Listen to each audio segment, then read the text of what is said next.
Assalamu alaikum wa rahmatullahi wa barakatuh to some of you, and peace out to the rest of you. You know who it ain't and who it is. It ain't your boy, it is your man. The blackest hearted, blackest minded, blackest man on social media, signing black and shining again, asking you to hit the share button because the message is more important than the messenger. And this being said, let me tell y'all, straight like this.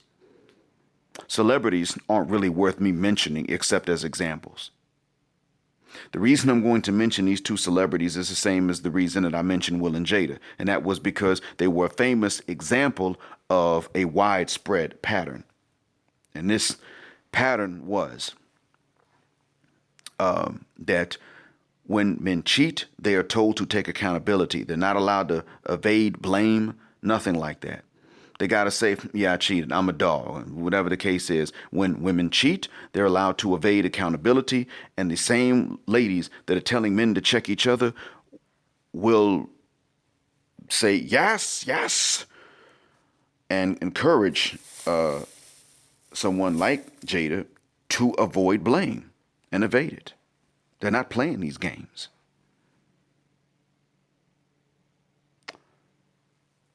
It is as simple as they do wrong and get away with it, and you do wrong and you pay. Maybe even more than once. So that being said, I'm going to go ahead and point out as much as I possibly can that Megan Thee Stallion, first off, named herself after not only a male horse, but specifically the male horses that are used for breeding. The testicles are left intact. They develop sex drives at sexual maturity, and they stick it in and conceive baby horses. That's their job. The regular male horse is the gelding. Their testicles are removed before they reach sexual maturity, and they don't develop a sexual appetite, and they're not used to breed. They're not mated, so they don't conceive baby horses. They don't conceive ponies. Stop and think about that. So she named herself after not only a male horse, but specifically the breeding male horse. You know,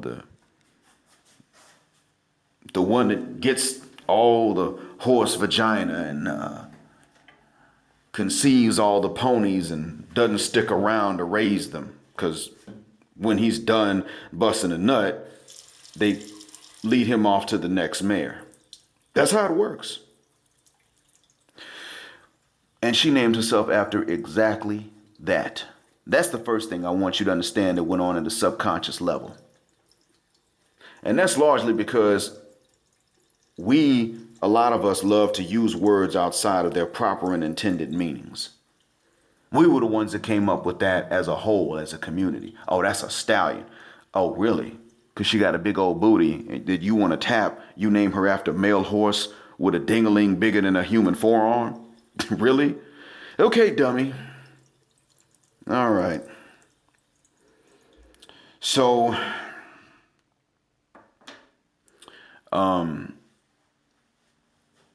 that's the name she took for herself. And that's the name that we called her by. And she had a pattern established beforehand to do that. And what happened? Well, you know, when she got shot through the foot, my first thought was, why would someone that loves her and has a rap career to lose want to just shoot her through the foot like this?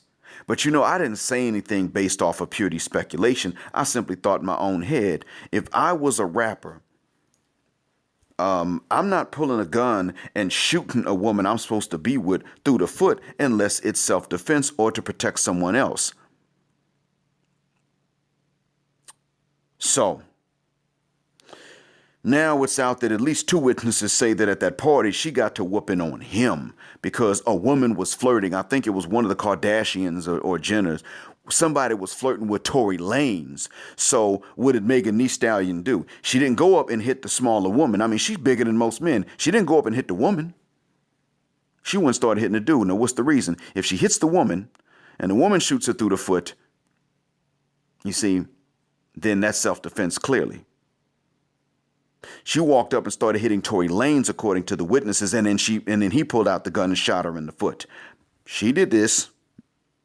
He did that.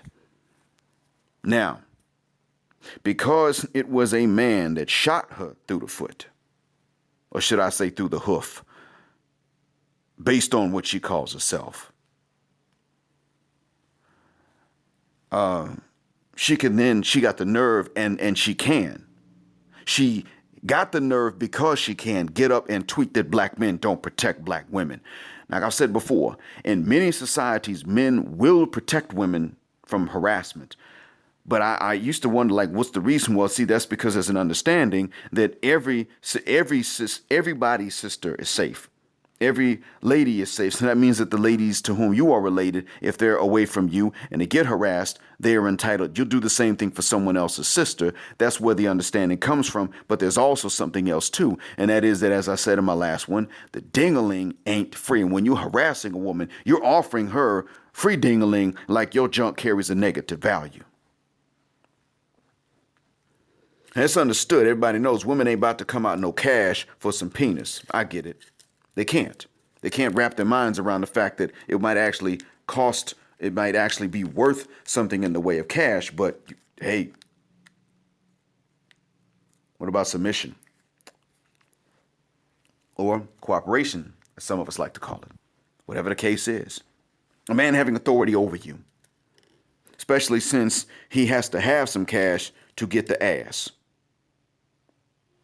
So how about some man having some authority over you? Because see, now I understand that these men understand that when you harass her, you're offering her the benefit of an orgasm on a living member, as I said before, and she ain't got to cooperate with nobody except who she's already cooperated with.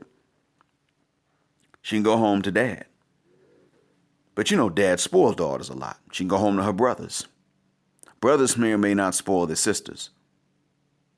She can go home to them. She ain't got no responsibilities to no other man. And she had the orgasm, more than likely, assuming he performed enough. What these men are doing is they're not only reinforcing that vagina is not going to be cheap. That's enforced by the women. They're reinforcing that the penis ain't going to be cheap. It ain't going to be that easy. Walaikum salam. And that's what I wanted to point out yesterday. So when she had the nerve that she had to post what she posted, now with the two witnesses that we know and their story, unfortunately, that actually settles or that satisfies the worst, most pessimistic thoughts that anybody could have possibly had. Smell like chlorine, baby. Mm-hmm. So what does this tell us? Well, it simply tells us that the way that we can view these instances now is exactly the way that we have been assessed and the way that we have been viewed, which is pretty pessimistic, would you not say? I mean, everything that happens to us, even down to me preaching this at this point, is going to be viewed through a pessimistic lens. What questions are going to be posed to me when they are posed? Whenever my post a challenge, what are the challenges? Who hurt you? What happened? The same old, same old. It's always like that. The most pessimistic idea they can come up with is going to be their underlying assumption, is it not? And it turns out that, as true with all projections, this was actually true about them the whole time. Baby. And so everything that they would say was the case with you, you could then turn around and realize that that's actually the case with them. So keep in mind, every condemnation of us comes from some idea in their head. And so when we are confused by their condemnations, we simply have to remember that it comes from something in their own mind. And what better to come up with really than what you don't want people to know about you?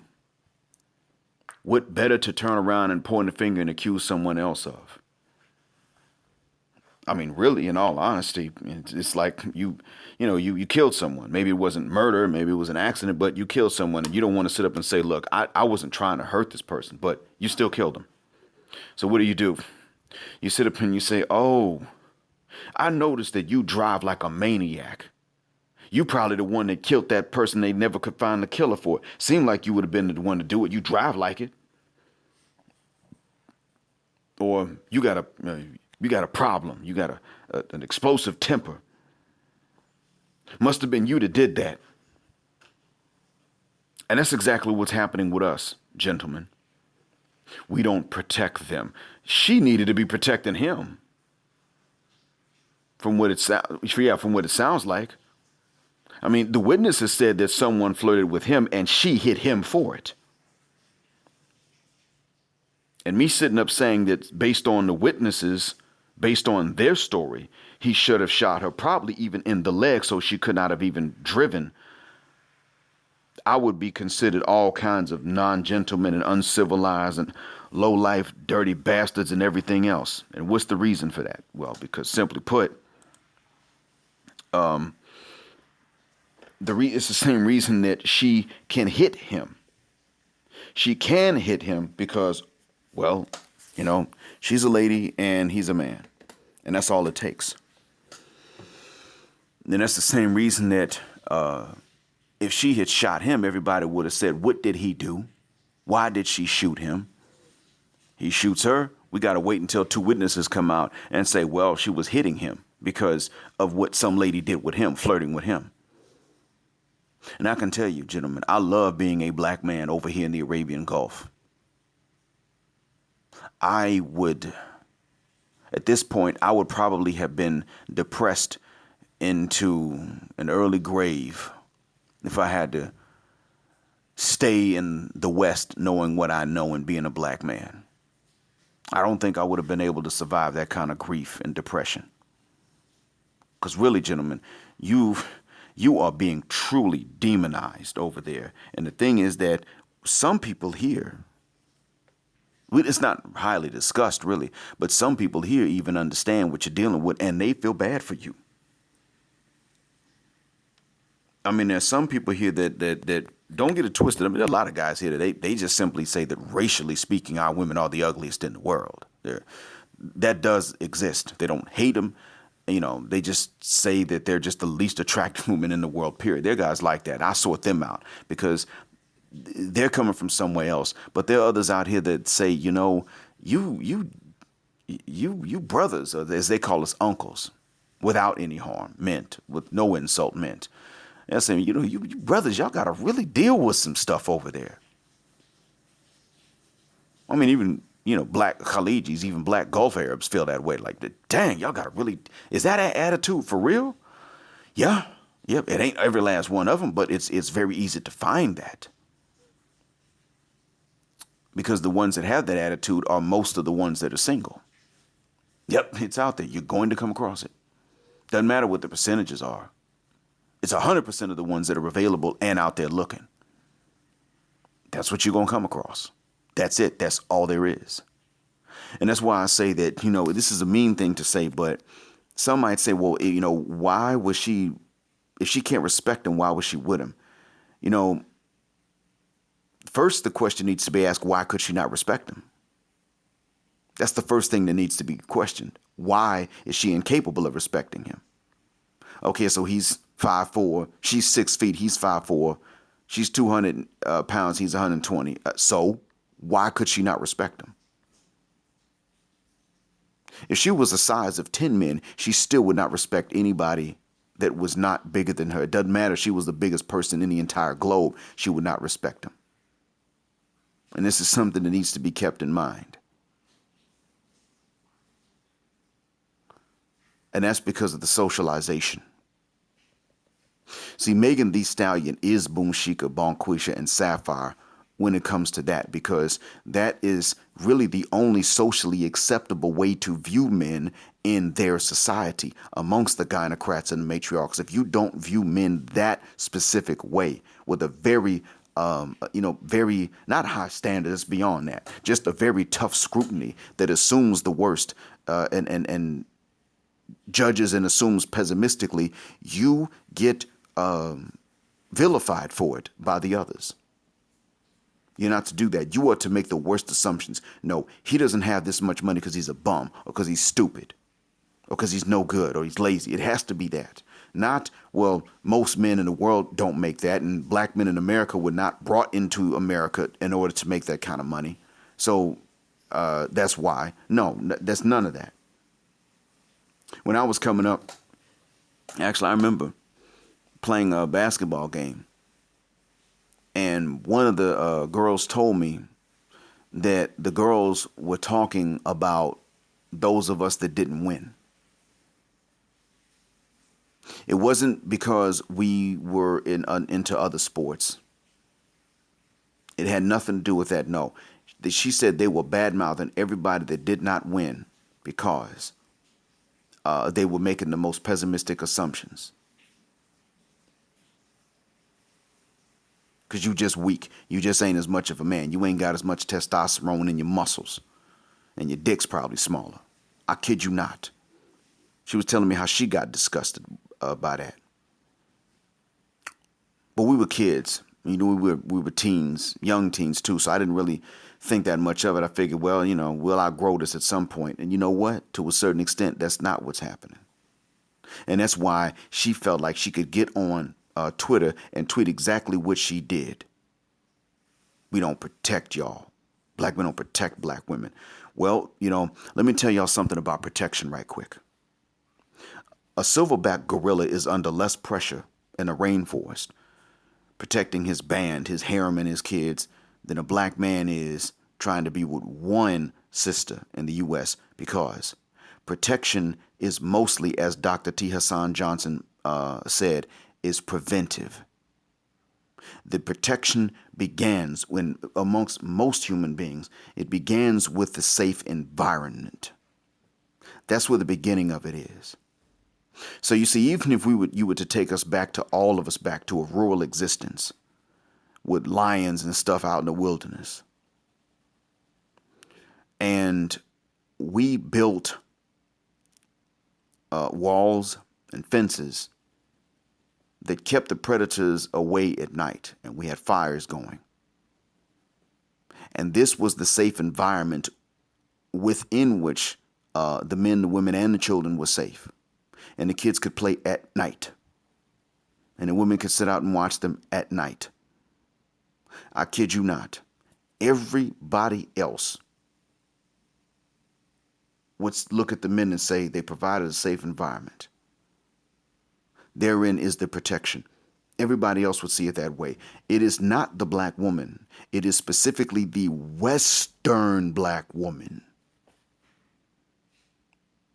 that would look at this and say, oh, y'all some bitches. Y'all had to build this to keep all them things out. Oh, you can't fight them one-on-one. That's what they would say.